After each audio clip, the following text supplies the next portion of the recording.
LCL, ma vie, ma ville, ma banque. Bonjour. Aujourd'hui, dans le flash des marchés financiers, que doit-on retenir de ces 15 derniers jours?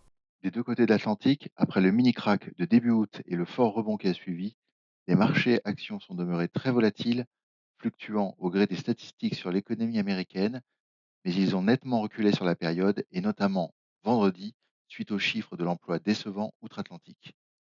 La semaine dernière a été très difficile sur les marchés, avec une baisse de plus de 4% en Europe et aux États-Unis, sur les indices Eurostock 50 et le S&P 500. Le Nasdaq a même reculé de plus de 6% sur la semaine. Depuis le début de l'année, l'Eurostock 50 affiche encore une progression d'environ 5%. Quant aux États-Unis, le S&P 500 et le Nasdaq sont en hausse respective de 13 et 11% en dollars. À noter le recul de 2% du CAC 40 depuis le début de l'année, pénalisé sur la période récente par les difficultés du secteur du luxe. Sur la période, dans ce contexte d'inquiétude sur l'activité économique, les taux longs ont continué de refluer aux États-Unis et en Europe. Le 10 ans américain s'échangeant désormais sous les 3,70% et le 10 ans français proche des 2,90%. Après les fortes craintes de récession du début du mois d'août, les derniers indicateurs économiques avaient plutôt rassuré sur la résistance du consommateur américain, avec notamment une croissance du PIB pour le deuxième trimestre révisée en hausse et des ventes de détail meilleures qu'attendues. La publication la semaine dernière d'une enquête ISM manufacturier sous les attentes et des chiffres de l'emploi pour le mois d'août sortis vendredi inférieurs aux attentes alimente cependant les craintes d'un ralentissement plus marqué de l'économie américaine. Toujours aux États-Unis, sur le front de l'inflation, les derniers chiffres sont encourageants, avec notamment le PCE cœur, l'indicateur privilégié par la Fed, descendu à 2,8% pour le mois de juillet.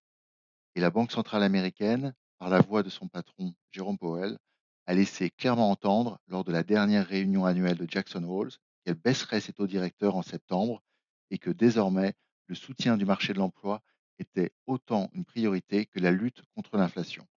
Cette inflexion du discours de la Fed est très bien reçue par les investisseurs qui anticipent désormais environ 1% de baisse cumulée des taux directeurs d'ici fin 2024. En zone euro, les dernières enquêtes de conjoncture suggèrent une croissance atone, tandis que les derniers chiffres d'inflation étaient relativement décevants. En effet, l'inflation sous-jacente, retraitée des éléments les plus volatiles, ne baisse que légèrement de 2,9% en juillet à 2,8% en août. Et l'inflation des services repart à la hausse, passant de 4% à 4,2%. Le débat reste par conséquent vif au sein de la BCE sur l'opportunité des prochaines baisses de taux. La publication de Nvidia le 28 août n'a pas apporté le soutien espéré pour le secteur de la tech. Les résultats du deuxième trimestre étaient très bons, mais la guidance pour le troisième trimestre inférieure aux attentes. Et le titre a également souffert quelques jours plus tard de l'annonce d'une enquête ouverte pour soupçon d'abus de position dominante.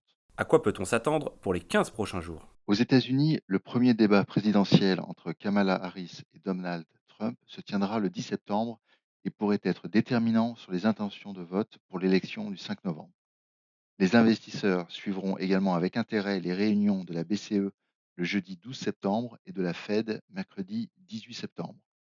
En France, après la nomination du Premier ministre jeudi dernier, plutôt bien accueillie par les marchés avec une légère détente des taux longs français, les investisseurs seront attentifs à la formation du prochain gouvernement et sa ligne budgétaire. Enfin, les investisseurs continueront bien entendu de scruter les prochaines statistiques économiques, notamment aux États-Unis, confirmant ou non le scénario d'atterrissage en douceur de l'économie américaine, scénario qui resterait favorable aux actifs risqués dans un contexte de baisse des taux d'intérêt. Nous nous retrouvons dans 15 jours pour un nouveau flash des marchés financiers. Au revoir. LCL, ma vie, ma ville, ma banque.